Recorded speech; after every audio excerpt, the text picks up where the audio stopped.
Bang, and we're back at it again. We go off from our week hiatus. Oh, Jack takes a tumble there, but we are here, Riding the Couch Podcast, episode 4. We got the usual crew, so let's get into it. And guys, something that's been on my mind: 2020, spring 2020, summer 2020. It's the year of the resurgence of Pokemon Go. Let me tell you, this game, past couple of days. Jack's been knowing because I've been playing my college football road to glory, which we'll get into later. But Pokemon Go has just been fantastic for me. I'm out here I'm traveling the town. I'm going left and right. I'm going to Northwestern campus. I'm going out to the big sculpture park area where all the sculptures are Pokestops, and there's parks right near my house. So I'm going there, and I'm catching all these rare things. My Pokédex getting filled. So you guys gonna hop on this trend? Start a trend with me? No. That's a lot to take in, yeah. I'm being honest. I'm not about that. I would play some Pokemon cards. Some Pokemon yeah, no, not cards. Cards, bro, that's a throwback. That was like I never understood it. I was always just a collector. Like the fourth grade. Fourth grade? I don't even know. Fourth grade, fifth grade, something like that. I like the new look, the long hair, the headband. It's looking good. Yeah, with Get Jack too. No barbers around. I mean, it's just kind of gotten out of proportion. And then yesterday, I come back from actually I was going Pokemon Go hunting. With shout out Joe Leaforth, our visuals guy. He's big into it too. We've been actually my commitment right after we're done with this that we had to schedule around is to go Pokemon Go hunting. So. There's that, but my hair has been getting crazy. But I came back yesterday to a bag that says like my name on it. Who the heck sent me this? Mr. Walsh, shout out, my psych teacher, sent us all these AP psychology buffs that are supposed to be masks. But I've watched Survivor. I know how these things work. So I mean, you use it as like a shell over your hair or a headband. And so I'm rocking the headband right now. It's actually really clutch, because then the hair's not flopping in my eyes, and we have to go run and test it out. I see Jack's got it on too. He looks like old Nerlens Noel, eh? Didn't Nerlens Noel have that? I can't rock the headband, man. You guys, I could, but it looks better with your curlier. Yeah. I know. Ever since I learned that I don't have to shampoo every day, man, this hair has been curls galore. That's how you get this. So Gordon, try and get this. Try and work for that. Well, no, that's not like something you can just learn. It's just genetics. Yeah. I get it from my uncle. He had that afro as a kid. Buddy. Sha. Let's get into our top threes. Top threes this time. We've alluded to it in prior episodes. Top 3 redhead athletes. Let's go. Gordon, you want to start us off? Yeah, so I'm going to start with probably my lowest tier guy. I'm going to go with Canelo Alvarez, the boxer. Or not lowest quality, but maybe the least notable. As when you think of redheads, you might not necessarily think Canelo Alvarez, but I'm going with him. He's a stud in the ring, and he's definitely my number 3. Because we've mentioned other guys before, so I'm going to go with Canelo. All right, Jack, you want to go? Yeah, I'm going to go with, I kind of tried to go little beard, little long hair, facial hair. Didn't really want to get any guys just with a red top. So the first guy I'm going with is the Dodgers slugger, Justin Turner, third baseman. He's got it going down here. He's got it going up here.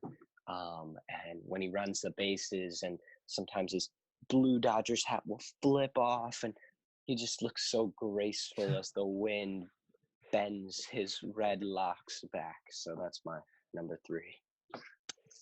All right, yeah. Sticking with baseball, I'm thinking of Sean Doolittle, reliever on the Nationals. He's been growing that huge red beard for years now. He's got the goggles. He's an iconic look right now. And he's made a couple all-star teams, I think. Maybe just one, but he's a great reliever, helped the Nationals a ton in the playoffs because, their bullpen sucked, so they need anyone to get. And he was one of the only half reliable guys there. And I think it was because of the beard. So obviously I had to acknowledge him. And then my number 2 is the number 2 overall pick in 2017 draft, 2016 draft. Carson Wentz out of North Dakota State. You know, he's the Prince Harry look, people have called him. He may get injured every year. Nick Foles isn't there to back him up now, but when he's on the field, he's pretty good. I mean, he had that one year where he could have won MVP if he didn't get injured. And, I mean, they won the Super Bowl that year. He was a big part of that, even though he didn't play in the playoffs. He's got the nice scruff here because I'm like Jack. I like the facial hair too, but then it's all over. He's got the nice top. He keeps it clean. Carson Wentz, number 2. All right, so for number 2, I'm going one of the most 90s guys you'll ever see, Alexi Lalas. I really wanted a soccer player in here, big soccer fan. He would wear the headband, and then it would be the mustache stopping right here, and then the beard kind of scruffs down, and the hair was just, it would sometimes be wet, so it would be slick at the top and then puff balls at the bottom. One of the more, to be honest, overrated center backs of all time, if we're talking about quality of a player. Got an icon card in FIFA only because he was American. If he was French, he would be 79 overall. But that all being said, now he is for Fox Sports. He's one of the better announcers. His hair does not look like the way it did back then, but he's I gotta ask you, have you ever seen his rant against the U.S. men's soccer team? He went that was funny. off against all those players. I remember when that. They lost to like Trinidad and Tobago. Yeah, it's just Altidore's barely not enough good players enough to make a team. Yeah, it was funny.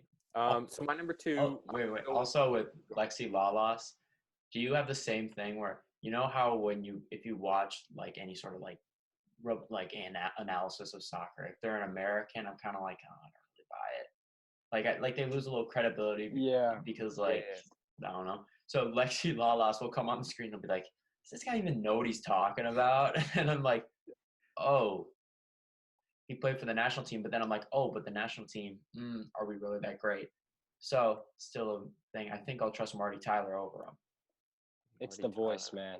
The English accent, or at least in like a French accent, just pure when it comes to football commentary. Yeah, I'm with you. So I'll go into my number 2 here. I'm going Blake Griffin, and you know what I love about Blake Griffin is you can find like there's been times where like the top of his head and like his beard, like I feel like you could flip his head and it would look the same. So because he's got the nice symmetry. You guys were talking about the facial hair before. I kind of like that redhead symmetry on both sides. Yeah. Blake of the Year candidate. And then my last one, absolute stud, definitely far and away the number 1. No doubt is the Red Rifle baby, Andy Dalton on the used to be on the Cincinnati Bengals. Now he's the best quarterback on the Cowboys. Best quarterback. Could go so far to say that. Skip Bayless is ringing. Yeah, you know he's trembling. Yeah, but you gotta love Red Rifle. What a stud for the Bengals. What a stud. Yeah. My last one, I'm gonna go in. I'm gonna go back a little bit, but not as far as Alexi Lalas. I'm gonna go with Shaun White. So I'm not talking, mature, grown-up Shaun White. I'm talking kid in a snowboard Shaun White going up against the little, rings, and he had the hair. He had the orange hair coming down.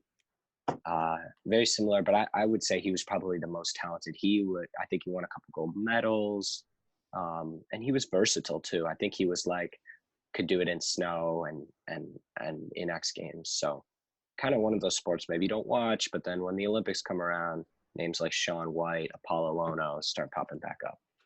Isn't Shaun White starting some project right now, a movie or TV show? I think I'm trying to look it up, but all I see is that he's dating Nina Dobrev. He is good for him, man. Good for him. I did not know. And so it's only about that because I heard his name probably a week ago, and it was kind of just it was a weird feeling because I haven't heard of his name in a while. Obviously, everyone knows him. Right. All right. Well, my number 1, I'm going with the face of the UFC, Dana White's savior, Conor McGregor. That was a bad Irish accent, but it doesn't take away from the point. He's possibly the greatest UFC fighter ever. He's got the swagger to last for a whole city. He's got a city's worth of swagger. And he's kicking he's destroying Cowboy, losing to Floyd. That wasn't great, but he still keeps that same mantra. He still has the confidence out the roof. If you're not a Conor fan, you're not a UFC fan. I'm not a UFC fan, but I'm still a Conor fan. So obviously Conor McGregor, the Irishman. Very respectful. That's a good list. You know, you did say, I feel like if you don't love him, if you're a UFC fan and you don't love Conor McGregor, you're not a UFC fan. And I would almost say, like, you either got to love him or you hate him. Like, there's no in between. You got to have a strong feeling about him. Like, he's just so controversial and notorious. He's obviously the notorious, what's his name, MMA or something, right? That's his nickname. Oh yeah, I think so. He's got a lot. It's like Instagram handle and stuff. Yeah, it's one of those guys where he like comes out with a new nickname for himself every year, at least one every year, and so you gotta keep track of that, put on the list. Yeah. So I'm sure you could just say a random string of words, like you could say like the big bowl, and it's oh yeah, Connor. The Dublin Destroyer. That's a shot in the dark. I Dublin Destroyer. Is he from Dublin? He's from Ireland. I don't know, man. That's all there is in Ireland. I don't know where other place. All right. As usual, we're going to wrap it up with the pretzel question. We have a very basic one that everyone's heard. What came first, chicken or the egg? Jack, what you thinking? So I think like fourth grade me was like, guys, I'm going to actually figure this one out. So I think I looked it up, and I think I bet you what happened, based off of whatever site I read, is two birds similar to the chicken made an egg that just got a little bit screwed up. Some chromosomes were missing. I don't know, some mutation, some evolution happened, and thus produced an egg. And that egg happened to be a chicken, and everyone was like, "Well, who is this?" And then the chicken came and started to make chicken eggs. So, in that answer, I would say the thing is, I don't see how you could make the argument that the chicken comes first, and I just made an argument for the egg. So I'm going egg. Yeah, because it doesn't have to like hatch out of an egg. But also, you're thinking, what laid the egg? Right. Yeah, and like, wait, hold on, Jack. You were saying like two chickens made the egg. Like, does it no, two do you need two chickens to lay an egg? Yeah, that's my question. I don't know. Or do they just lay them? Yeah, does it just like? I feel like that's one of those things where it's like it's just out of the blue, like an egg just pops out. Well, like a flower. A flower makes its own babies or whatever. Okay, bud. Well, it's a flower. That's from no, flowers don't even. They come from like pollen flying over through the air and it lands on them, and they're like, ooh. I thought it was like their own pollen. Like it goes. Never mind. Whatever. No, the pollen is like plant sperm. Oh, well, whatever. I don't know. Yeah, that's a good question though. Do you need another chicken? So you don't. There's no need for a male bird to be present for a female bird to produce an egg.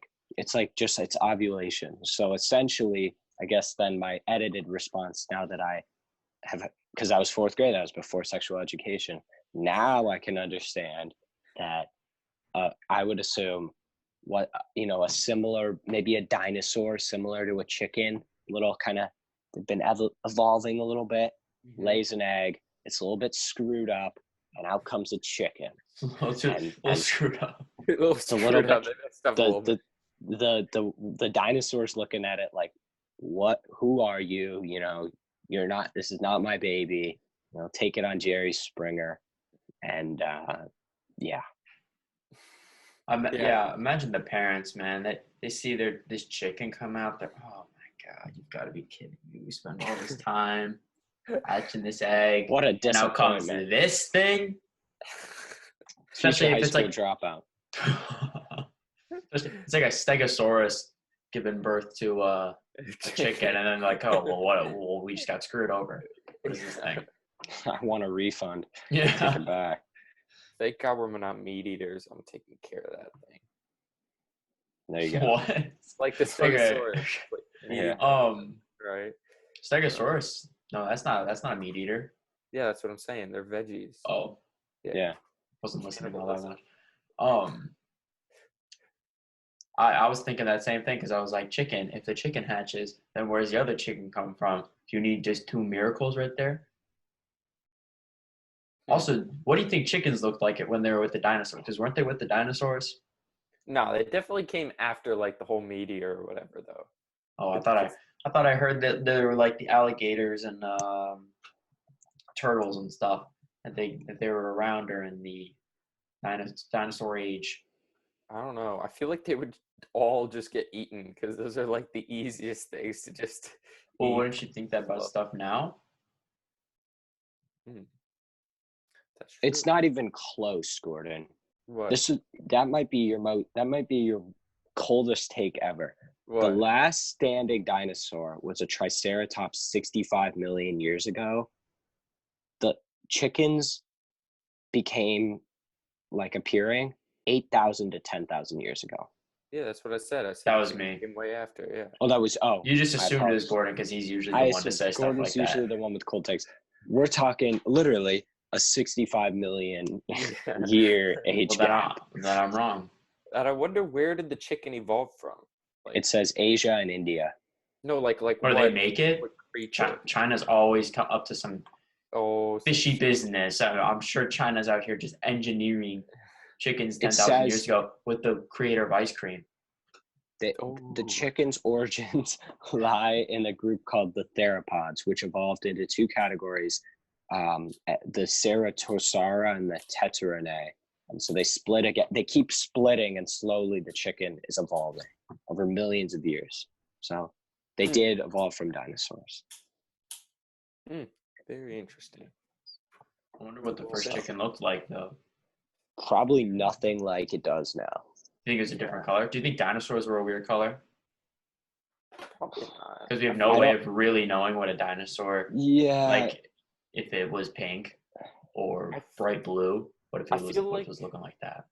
I feel like the plant eaters were definitely green because like you are what you Why? eat, Because that's you what know? society has told you. You're telling me No, you 'cause, think like, they're you are green what and You think purple? you are what you eat, Gordon. You are not a crushed pepper and sea salt Triscuit. No, but like Come you on, know what I man. mean. Like if they all eat plants, right? I don't know. And then maybe they become green, right? No. Like, Tell me what this food is. I don't know. Maybe a little meat, a little chicken in that. I do eat a lot of chicken. Chicken sandwich is my favorite food. All right, riddle me. How am I looking? What do Like I a eat? 6 head. He got Yeah. Headband doesn't do much. You look doesn't- you look like a shredded cheese kind of guy. Yeah, shredded cheese. Oh, how did you know? Well, that being said, dinosaurs are they're not colored. They were not colored. A lot of paleontologists believe they were very dull colored, actually, and they were Well, how do kind they of just know? I feel they like get that's definitely paid more. They get paid more to lie. I don't know. Like I feel like you can we, definitely figure that out. I mean, could you? How would you figure that out? The only There's like bones. evidence we have of the stuff is There's bones. bones. I don't know, but I feel like they can definitely like look at. I don't know. I feel like that's Look it definitely- up. No, Just go- no. I feel like that's definitely a thing that you can figure out the skin color. I don't think so. They just assume because of other reptiles, but the other reptiles, what if they just mutated over the years, over the millions of years, and just became green? It's just crazy the idea that dinosaur bones like still exist. I mean, we're talking millions of years. Like so far, like just when this first started to happen, like they first started to, like dig up bones, like I'd be scared. Like, who are Yeah, these? because they're Pokemon. Brings it all back. Full circle. Full circle. I looked it up, and I think dinosaurs were definitely like green, so they could blend into their environment because like camouflage, right? That's like evolutionary thing. So like, if they were green, they might have a better chance. But they're so early in time; they haven't even like evolved. Well, I mean, okay, but like over time, dinosaurs are evolving. It's not like evolution started later. And Yes. does anyone want to give some quick Jersey shout outs? I see we're on the Thursday. I got the Monstars. Ooh, that's solid. That's solid. I also went jam. soccer like Jack, little Tottenham. Little Neymar Jr. Neymar, gotta love We'll it. see. We'll see where he goes in the summer window. Maybe nowhere. Nowhere. He's starting to. I think he's starting to build his reputation back up. I think Ronaldo's been looking old coming out of quarantine. I can't lie. I think Neymar might be the best player in the world in a year or so, Oh, that's a hot take. for sure. Right, man. We'll end it on that. Well, and Jack drops his phone in the outro. Intro and outro, he Jeez. drops his phone. Thank you for joining us, episode 4 of the Ryan Couch podcast. We appreciate all the love. Go comment below, share this thing up. We're trying to blow up. We're trying to make it big. So We just put our Instagram out at Yeah. Riding the Couch, so check that out. We got some cool stuff coming up for you, some cool content, some memes, all that. Check it out. All right, we're done.